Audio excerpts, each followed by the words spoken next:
Para una vida de éxito, para enfrentar retos en tu caminar, para una familia saludable, Faro del Espíritu. Disfrute de una vida práctica con principios bíblicos para hoy, con el pastor Natán Alfaro. Faro del Espíritu, a la luz de la palabra. La ciencia ha avanzado tanto, de tal manera, que hasta con un simple cabello se puede determinar su ADN. Así como en el nivel físico hay cómo comprobar la identidad de alguien, así también en el nivel espiritual sabemos qué tipo de espíritu gobierna una persona.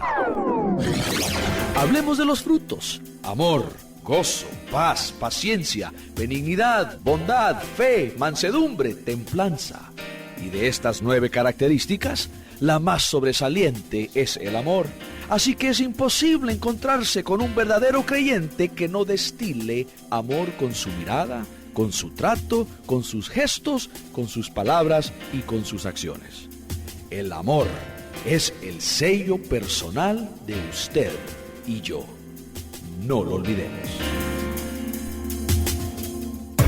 Faro del Espíritu, conectando tu corazón con Dios. Escuchemos ahora a nuestro pastor general, Natán Alfaro, con la predicación de la Santa Palabra de Dios. Hemos estado tratando de responder a la pregunta: ¿por qué le pasan cosas malas a la gente buena? Y hemos estado viendo una respuesta bíblica a esa gran interrogante que muchos de nosotros nos hemos hecho. La verdad es que todos nosotros vamos a enfrentar dificultades constantemente en nuestra vida, y esa pregunta del por qué ahora, por qué a mí, por qué nos suceden cosas malas, esa pregunta es tan común cuando alguien enfrenta una situación difícil. Y las Sagradas Escrituras tienen la respuesta a esa pregunta. Hemos estado viendo que una de las razones por las cuales nos suceden cosas malas es porque hemos nosotros pecado, hemos fallado, nos hemos apartado del plan de Dios y por lo tanto estamos cosechando lo que hemos sembrado. El mal y el pecado que sembramos vamos a cosechar. Y eso es lo desagradable del pecado. Lo desagradable del pecado no es el pecado en sí, es la consecuencia del pecado, es la muerte, es el dolor, la aflicción, lo que el pecado produce. Eso es lo terrible del pecado. Y entonces cuando uno vive una vida de pecado, una vida de maldad, o comete pecado, comete ofensas contra Dios, entonces uno va a cosechar lo que ha sembrado y por lo tanto le suceden cosas malas. Otra razón por la cual le suceden cosas malas a la gente buena es porque la gente a nuestro alrededor peca. Cuando la gente que rodea nuestra vida también le ofende a Dios, las consecuencias de la ofensa de ellos, aunque yo no fui el que ofendió al Señor, igual las consecuencias del pecado de ellos también a mí me afectan. Y estuvimos viendo eso a la luz de la palabra del Señor en nuestro programa anterior, donde el pueblo de Israel entra a conquistar a Canaán. La primer ciudad que ellos enfrentan es con Jericó, y Dios le dice a Josué: esta ciudad es mía, destruyan todo y lo que ustedes recuperen de la ciudad, el oro, la plata, eso será consagrado para mí, para el futuro templo que vamos a hacer. Entonces, como es la primer ciudad en Canaán, esa ciudad es primicia para Dios. Y para Dios lo primero, lo que es de Dios, y Dios dice: esta ciudad es mía, no tomen nada ustedes. Y estuvimos viendo como un individuo, un hombre llamado Acán, él tomó lo prohibido, lo que Dios había destinado para Dios mismo. Él hizo eso, nadie más lo hizo, solo él. Y en la siguiente ciudad, un pueblo pequeño llamado Ahí, chiquitita la ciudad, un pueblo pequeñito, son avergonzados el pueblo de Israel. 36 hombres mueren en esa batalla. Y Josué le reclama al Señor y le dice: ¿qué pasó? ¿No que nos estás dando Canaán? ¿No que vamos a conquistar esta tierra? ¿Qué pasa? Estuviste con nosotros en Jericó, conquistamos Jericó, ahora venimos contra un pueblo pequeñito ahí y mira lo que sucede. ¿Qué está pasando? Y el Señor le dice, es que ustedes me han desobedecido. Y dice la palabra del Señor que Dios se molestó, la ira del Señor se levantó contra todo el pueblo y es más, les dijo, no estaré más con ustedes, no volveré a estar con ustedes si no hacen algo al respecto de ese hombre. Y ahí vemos que sufrió la nación entera por el pecado de un solo hombre. El día de hoy le quiero dar otro ejemplo de eso. ¿Y por qué quiero volver a abordar eso hoy? Porque esto es tan importante, estimado oyente. Usted y yo debemos de entender las implicaciones de nuestras acciones. Usted no es una isla. Usted no es una persona aislada, independiente y que usted no tiene que ver con nadie más y que nadie más tiene que ver con usted. No, estimado oyente. Usted es parte integral de las personas que rodean su vida y sus acciones tienen consecuencias sobre ellos. Sus buenas acciones tendrán buenas consecuencias para con quienes rodean su vida, pero sus malas decisiones también tendrán malas consecuencias para ellos. Entonces le doy otro ejemplo, un ejemplo que muchos conocemos. En una ocasión el rey David, en vez de estar en la batalla, en vez de ir a la guerra como hacen los reyes en ese tiempo, él se queda en el palacio, se queda en casa, manda a sus soldados, a sus generales, a su ejército que vaya a pelear esa lucha, esa batalla, pero él se queda y ¿qué sucede? Allí David comete un grave error y David ofende a Dios, ofende el corazón de Dios. Cuando David ve a una mujer llamada Betsabé, la desea en su corazón y luego se une a ella y después se da cuenta que Betsabé está embarazada. Betsabé no podía ser esposa de David porque era esposa de Urías. Aquí David comete adulterio, viola los principios de Dios, él peca. Y como resultado de su pecado, Betsabé está embarazada. Cuando David se da cuenta de eso, inmediatamente él llama a los generales en la batalla, llama allá a los que están al frente de la lucha y dice, tráiganme a Urías, al esposo de Betsabé, tráiganmelo para acá. Y Urías viene a donde está David. David le dice, mira, te felicito por ser un buen soldado, te mereces un buen descanso, acércate a tu esposa y disfruta a tu esposa y después te regresas a la batalla. Lo que David estaba queriendo hacer era tapar su pecado y hacer que Urías creyera que ese embarazo era resultado de su regreso de la batalla y unirse con... Era el resultado de su regreso a la batalla y de estar con Betsabé. Pero como Urías era un hombre de principio, como Urías era un hombre fiel, un hombre leal, Urías le era leal a Dios, leal a su rey,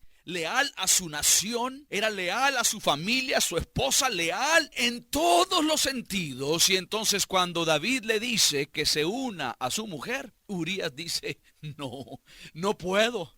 No puedo porque también soy leal a mis compañeros en la batalla. ¿Cómo puedo yo disfrutar de mi esposa cuando ellos están al frente en la batalla, luchando y peleando, poniendo su vida en riesgo? Yo no puedo hacer eso. Soy leal a mi Dios, soy leal a mi patria, soy leal a mi rey y soy leal también a mis compañeros de batalla que están allá en la guerra. David insistió, Urías dijo que no. Cuando ya David halló que no había otra salida, escuche lo que sucedió. Le voy a leer lo que dice Segunda de Samuel, capítulo 11, versículos 14 al 17. Mire la tragedia de lo que sucede aquí. Dice Segunda de Samuel, capítulo 11, versículo 14. A la mañana siguiente, escribió David una carta a Joab, la cual envió por mano de Urías. En ella decía, y esto es lo que la carta decía, poned a Urías al frente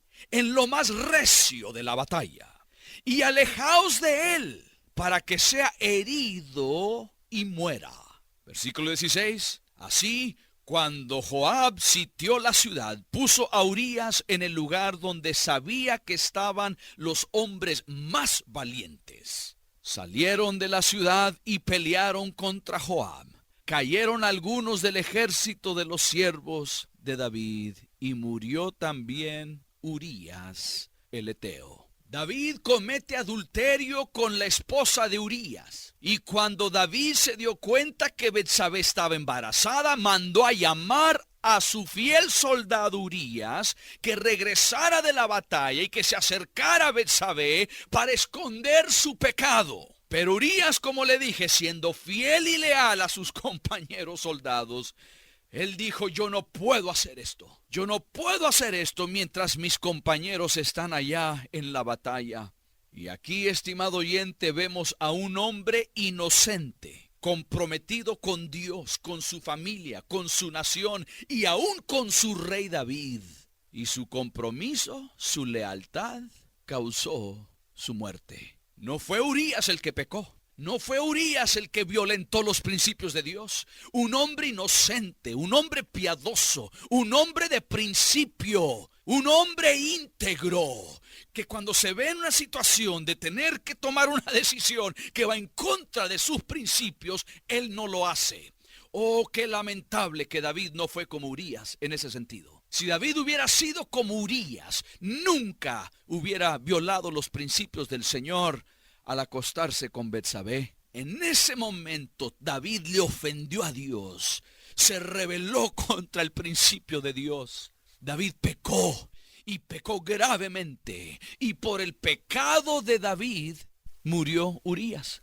Un hombre inocente, un hombre de principio, muere por el pecado de otro. Y bueno, más adelante también vemos que no solo Urías muere, pero cuando Dios ya trata con David, Dios le dice a David: es más, ese bebé en el vientre de Betsabé, ese bebé va a morir. También al nacer ese bebé morirá. Y mire, David le ruega al Señor que no suceda eso. Se arrepiente, le ruega a Dios, reconoce su pecado. El profeta Natán viene, le señala su pecado, su maldad, y David inmediatamente acude al Señor. Esa es una de las cosas maravillosas del rey David. David no fue un hombre perfecto. Igual que usted y yo, estimado oyente, no somos gente perfecta. David no fue un hombre perfecto. David le falló a Dios. David fue un hombre que pecó. David fue un hombre que muchas veces ofendió a Dios y no siguió el consejo de Dios. Pero ¿qué fue lo que hacía David que era tan maravilloso? Inmediatamente, al ofender al Señor, inmediatamente le pedía perdón. Cuando David pecaba, inmediatamente arreglaba sus cuentas con el Señor. David siempre tuvo cuentas cortas con Dios. David no dejó que su pecado lo dominara, que su pecado lo esclavizara. Inmediatamente David rectificaba esas cosas con Dios. Y ese es el ejemplo más grande que usted y yo podemos tener, estimado oyente. Usted y yo también vamos a fallar. Usted y yo también vamos a pecar. Y lo más importante, estimado oyente, es inmediatamente rectificar eso ante el Señor. La palabra del Señor dice en Proverbios que el justo caerá 7 veces, pero 7 veces se levantará. Entonces lo que define al justo no es alguien que no va a fracasar, alguien que no va a caer, alguien que no va a fallarle al Señor. Lo que define al justo es que cuando se cae, cuando falla, cuando ofende al Señor, inmediatamente rectifica eso. Inmediatamente pide perdón y arregla esa situación ante los ojos de Dios. Aquí tenemos a un hombre inocente, Urías, que muere. Tenemos un bebé inocente también, que más adelante también muere. Oh, estimado oyente, cosas malas sí le suceden a la gente buena. Y muchas veces es porque los que están a nuestro alrededor han pecado. Los que rodean nuestra vida han fallado, le han fallado al Señor. Y estamos cosechando el pecado de sus decisiones. Estamos cosechando el fruto de ese pecado, de las decisiones que ellos han tomado. Le doy un ejemplo de hoy en día. Es más, le doy un ejemplo de hoy en día. ¿Cuántos niños y niñas pasan hambre y necesidad hoy en nuestra sociedad, en nuestra comunidad, en nuestra nación? ¿Cuántos niños y niñas pasan hambre y necesidad porque sus padres están adictos a los casinos, al alcoholismo, a las drogas o a cualquier otra cosa que roba el bienestar del hogar? ¿Cuántos padres inmediatamente al recibir su pago quincenal o su pago semanal o su pago mensual se van a diferentes lugares a gastar eso, a desperdiciar eso cuando su familia está pasando por necesidad? Cosas malas le suceden a la gente buena por las decisiones de otros. Piensen los inocentes que mueren cada año por aquellos que se les ocurre conducir bajo la influencia del alcohol o la droga. Gente inocente en la calle y muere porque alguien tomó la decisión de conducir ebrio o bajo la influencia. Oh, estimado oyente, esto sucede todo el tiempo. Es por eso que usted no solo debe de cuidar de las decisiones que usted toma por usted mismo. Usted debe de tomar en consideración las personas que rodean su vida. En estos días hablaba con una pareja joven que tuvieron su primer bebé. Y después de tener ese bebé, yo les dije, ahora su vida ha cambiado. De aquí en adelante, cada decisión que ustedes toman como pareja, como matrimonio, como familia, tendrán que considerar a este bebé. Ya sus decisiones no son solo sus decisiones. Sus decisiones tienen implicaciones mucho más allá que solo usted. Estimado oyente, esa es la verdad para usted y para mí. Dios nos ayudará a tomar decisiones correctas para nuestra vida y para aquellos que rodean nuestra vida. Apéguese al Señor, que Dios tiene un plan maravilloso para usted. Padre nuestro que estás en los cielos, te damos las infinitas gracias por tu amor y tu misericordia para con nosotros. Gracias, Señor, porque tienes un plan tan maravilloso para nuestra vida. Pero el pecado viene a destruir lo que tú quieres hacer. El pecado y la maldad viene a cosechar cosas terribles en nosotros. Y el enemigo de nuestra alma ha venido a robar, matar y destruir. Y lo quiere hacer con nosotros y lo quiere hacer con la gente que rodea nuestra vida. Te pedimos, Señor, que hoy tu gracia y tu misericordia esté sobre nuestra vida. Que tu gracia y tu misericordia esté sobre las decisiones que tomamos para que no solo nuestra vida sea bendecida, pero la vida de aquellos, Señor, que has puesto a nuestro alrededor. Que mi vida sea de bendición para mi cónyuge.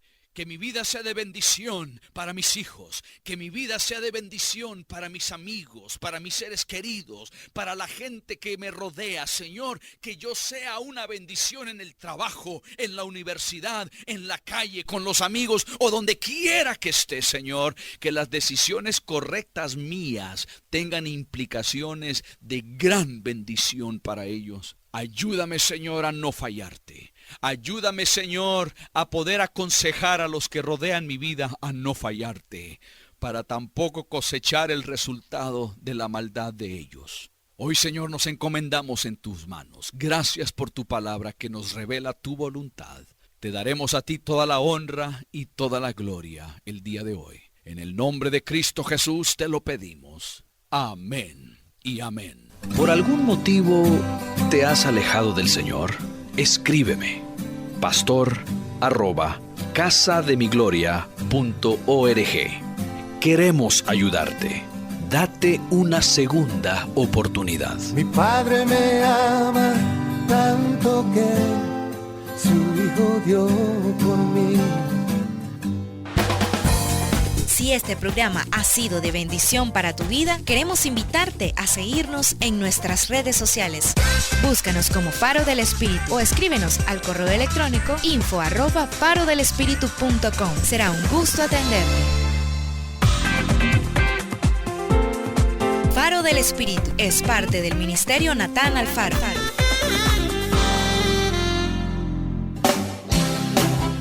Decir adiós nos da tristeza.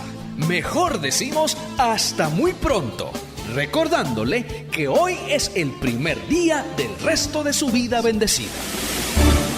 La palabra que cambia, la palabra que transforma, la palabra que ilumina, se convierte en un faro del Espíritu.